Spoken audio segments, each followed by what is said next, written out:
लो अम्मा, हो गई समस्या का हल। तुम फालतू में परेशान हो रही थी। कनकलता बोली। हाँ बहुरिया, तुम सही कहती हो, संतोषी बोली। जब दिनेश घर लौटा तो संतोषी ने फौरन ही उसे रघुवर दयाल जी को लाने को भेज दिया। रघुवर दयाल जी सरगम के साथ घर आ गए। संतोषी ने कनकलता को समझा दिया कि इसे बचा खुचा बासी खाना ही मिले, मिठाइयाँ और घी की, तो ये लड़की शकल भी ना देखने पाए। जब ये काम कर ले तभी इसे खाने के दो, महारानी नहीं है कहीं की। सास की सभी हिदायतों पर कनकलता ने हाँ की मुहर लगा दी, लेकिन वो सास के बताए हुए रास्तों पे ना चलती। उसे लगता कि जैसे उसके लिए उसकी बेटी कालिंदी है, वैसे ही ये भी है। बेचारी अनाथ है, किसी का क्या बिगाड़ सकती है। बिगड़ तो सब कुछ इसका गया है। लेकिन जब सास सामने होती तो वह उससे मजबूरी में काम करवा लेती और सास के इधर उधर होते ही सारा काम खुद कर लेती। सास की नजरों से बचाकर उसे छुप छुप कर बढ़िया बढ़िया चीजें खिलाती। सरगम भी मामी को चाहने लगी थी। संतोषी से छुप छुपाकर कनकलता कभी कभी सरगम के बालों में तेल लगाती, उसके बाल बनाती, उसके सर पर ममता भरा हाथ फेर देती। सरगम के दिनेश मामा भी उसके लिए कपड़े ला देते, उसकी जरूरत का सामान ला देते। दिनेश ये भी सोचता कि कालिंदी की तरह सरगम भी फिर से स्कूल जाना शुरू कर दे, लेकिन संतोषी इस बात के लिए कतई राजी ना हुई। इसलिए सरगम 8वीं के बाद आगे पढ़ ही न पाई। लेकिन वो कमलेश्वर को तो जैसे भूल गई थी। और इधर कमलेश्वर के मन में अभी भी सरगम की यादें जिंदा थीं। वो उसकी तस्वीर लेके उसके सामने खड़े होकर घंटों बात करता। सरगम के जाने के बाद उसने खेलना कूदना काफी कम कर दिया था।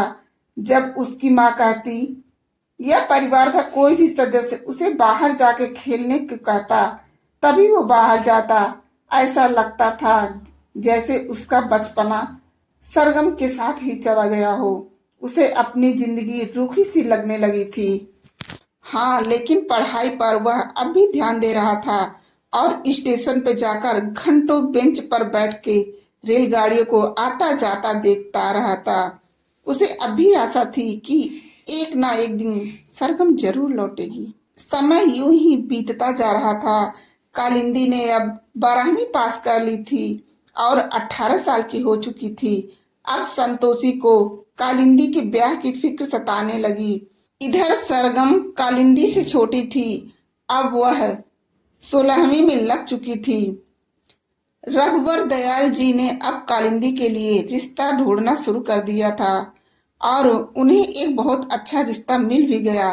रघुवर दयाल और दिनेश लड़के वालों के घर जाके सब कुछ देख भी आए थे। उन्हें लड़का और परिवार दोनों जच गए। इधर सरगम अभी भी अल्हड़ थी, छोटे बच्चों की तरह हरकतें करती। घर के कामों से फुर्सत हो जाती तो पेड़ पे चढ़ के कहीं आम तोड़ने भाग जाती तो कहीं अमरूद, और रोज न रोज किसी न किसी से झगड़ा मोल लेकर आती। जब संतोषी को रहना मिलता तो वो उसके खून की प्यासी हो जाती।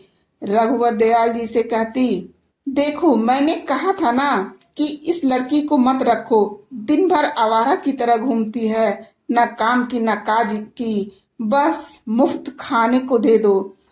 नानी, उसने पहले से मेरे बाल घसीटे थे तो मैंने भी उसके गाल पे थप्पड़ धर दिया, सरगम बोली। देखो तो कितना बोलती है, गलती भी की है और ऊपर से चिल्ला भी रही है।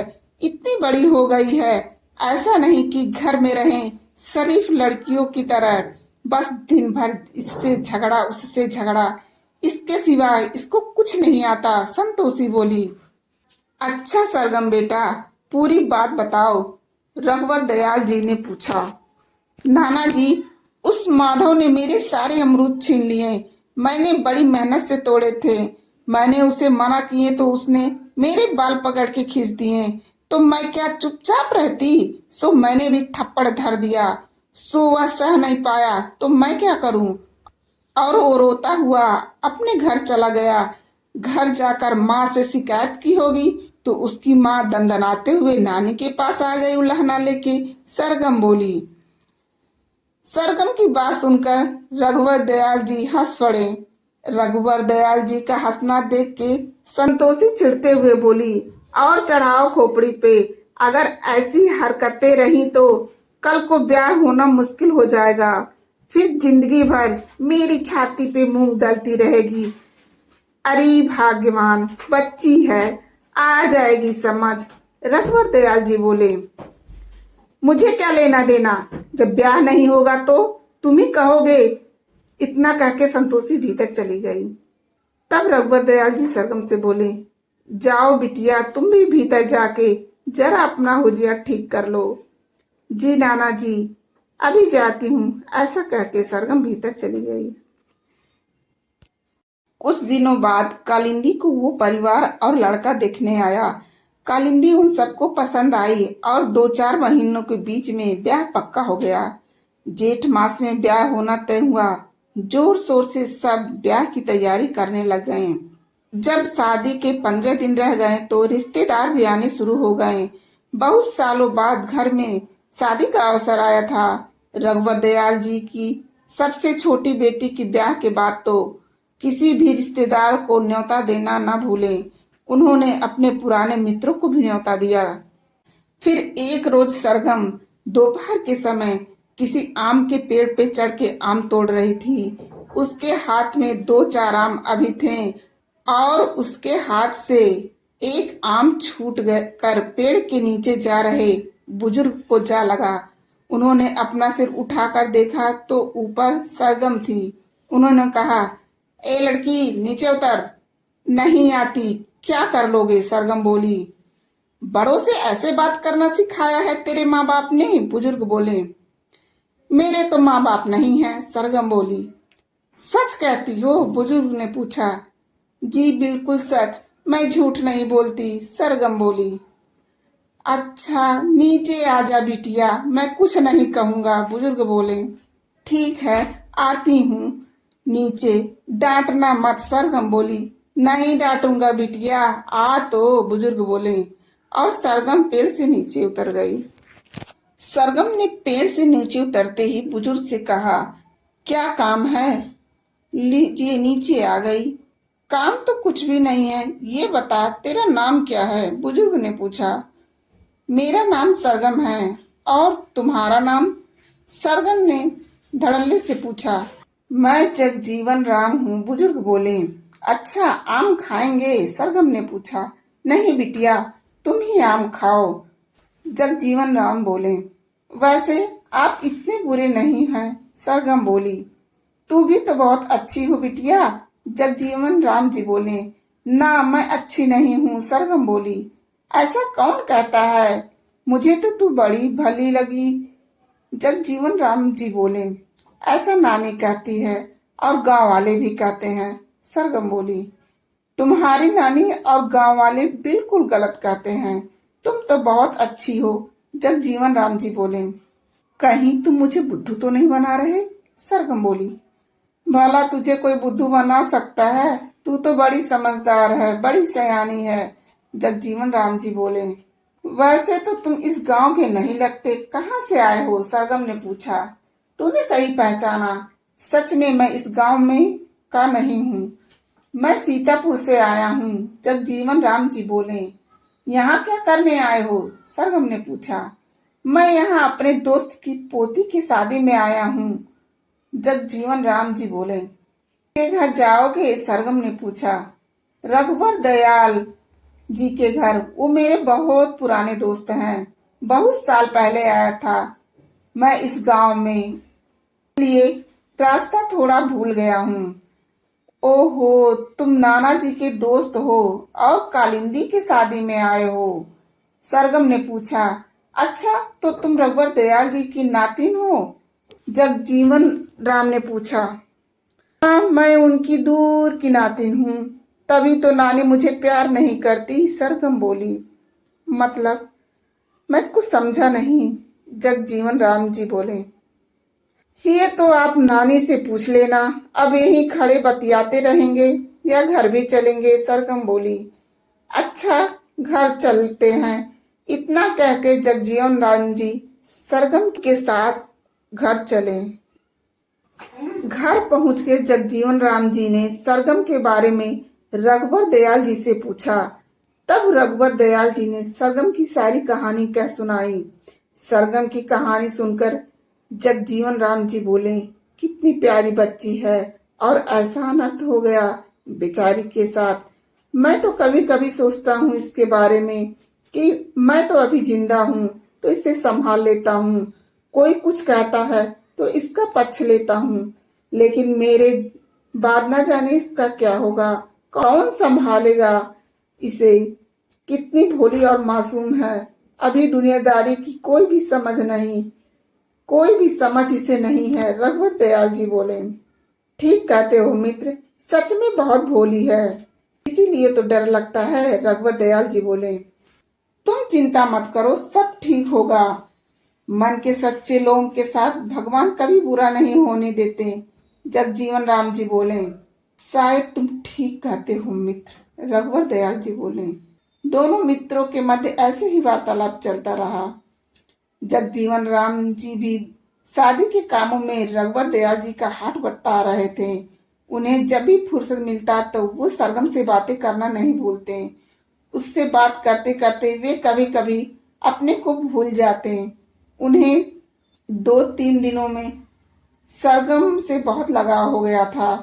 शादी वाले दिन कनकलता ने सरगम को अपने हाथों से सजाया, कुछ गहने भी पहना दिए।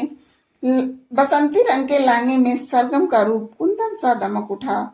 उसे जो भी देखता देखता रह जाता। 16 साल की सरगम अपनी उम्र से ज्यादा ही बड़ी लग रही थी। दिनेश भी अपनी भांजी को देखते ही रह गया और कनकलता से बोला, लगता है अगले 21 सालों में हमारे घर एक और बारात आने वाली है। मैं भी यही चाहती हूँ कि हमारी सरगम को अच्छा सा घर मिल जाए जहाँ वो राज करे और उसका दूल्हा उसे इतना चाहे कि वो अपने पुराने सारे दुख भुला जाए। कनकलता बोली। तुम्हारे मुंह में घी शक्कर, दिनेश बोला। उस दिन सरगम को जो भी देखता बस देखता ही रह जाता। रघुवर दयाल जी को भी आज सरगम सयानी दिख रही थी। उन्होंने मन में सोचा, कितनी प्यारी बच्ची है, बस थोड़ी सी अल्हड़ है और फिर लोग न जाने इसे क्यों पसंद नहीं करते। जगजीवन राम जी ने सरगम को देखा तो बस देखते ही रह गए और उसके पास जाकर बोले, सरगम बिटिया, आज तुम बहुत अच्छी लग रही हो।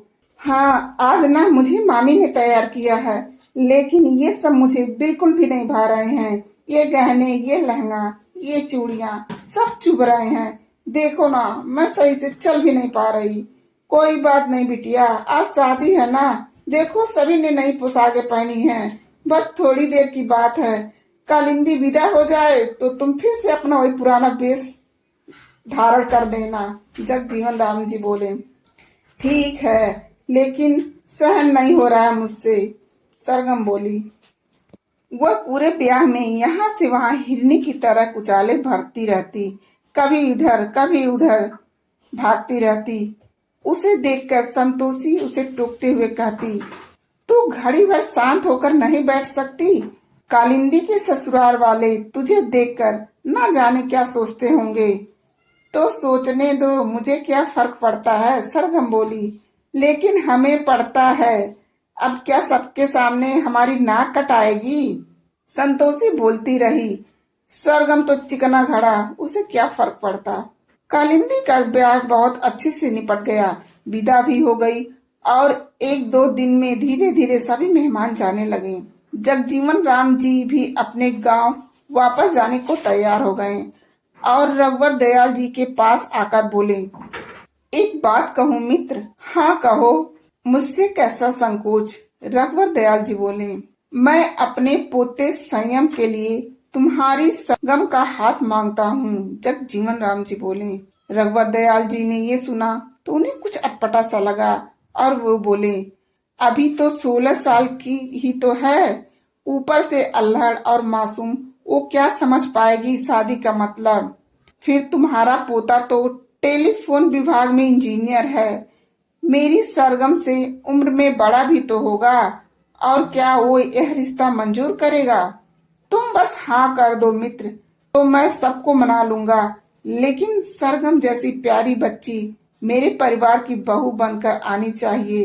लेकिन मैं पहले तो सबसे पूछ लूं, रघुवर दयाल जी बोले। मैं 2 दिन और रुक जाऊंगा, तुम सबसे सलाह मशवरा कर लो, अब तो हाँ का जवाब लेकर ही यहाँ से जाऊंगा। रघुवर दयाल जी ने घर पे इस विषय पे सबसे बात की, पर बाबूजी वो तो अभी 18 की भी नहीं हुई, ऊपर से अल्लड़, कुछ भी तो नहीं जानती सिवाय पेड़ों से आम और अमरूद तोड़ने के अलावा। दिनेश बोला, कनकलता भी नहीं चाहती थी कि अभी सरगम का ब्याह हो, लेकिन संतोषी को ये अच्छा मौका मिला सरगम को अपने घर से भगाने का, और वह बोली, घर बैठे बिठाए इतना अच्छा रिश्ता आया है, ऊपर से लड़का इंजीनियर है, उम्र में थोड़ा ही बड़ा होगा, ज्यादा से ज्यादा 25 का होगा, और तुम्हारी लाडली के पास ऐसी कौन सी डिग्रियां धरी हैं कि आसानी से उसका ब्याह हो जाएगा। घर के कामों में भी तो निपुण नहीं, कल को कैसे कराओगे उसका ब्याह। अगर यह रिश्ता ठुकरा दिया तो फिर कोई नहीं आएगा तुम्हारे द्वारे रिश्ता मांगने। लड़की में केवल रूप ही रूप है, गुण तो कुछ भी नहीं है। संसी की बात सुनकर रघुवर दयाल जी सोच में पड़ गए, आखिर क्या करें। लेकिन संतोषी ने आखिरकार अंत में रघुवर दयाल जी से हाँ करवा ली। यह खबर सुनकर जगजीवन राम जी तो फूले नहीं समाये और खुशी खुशी अपने घर की ओर रवाना हो गए। और जब उनके पोते संयम ने ये बात सुनी तो वह अड़ गया, ब्याह नहीं करेगा। लड़की उम्र में छोटी और ऊपर से 8वीं तक पढ़ी, आखिर वो इंजीनियर है, कम से कम ग्रेजुएट लड़की की कामना तो कर ही सकता है। और इधर जगजीवन जी भी अड़ गए। उन्होंने अन्न जल का त्याग किया कि जब तक संयम हाँ नहीं करेगा वो जल की एक बूंद भी नहीं ग्रहण करेंगे। उन्हें इसी तरह पूरा 1 दिन हो गया, पानी न पीने से उनकी तबीयत बिगड़ने लगी। उनकी बिगड़ी हुई हालत देखकर संयम को मजबूरी में हाँ करनी पड़ी। संयम की हाँ सुनते ही जगजीवन राम जी के मन में खुशी की लहर दौड़ गई।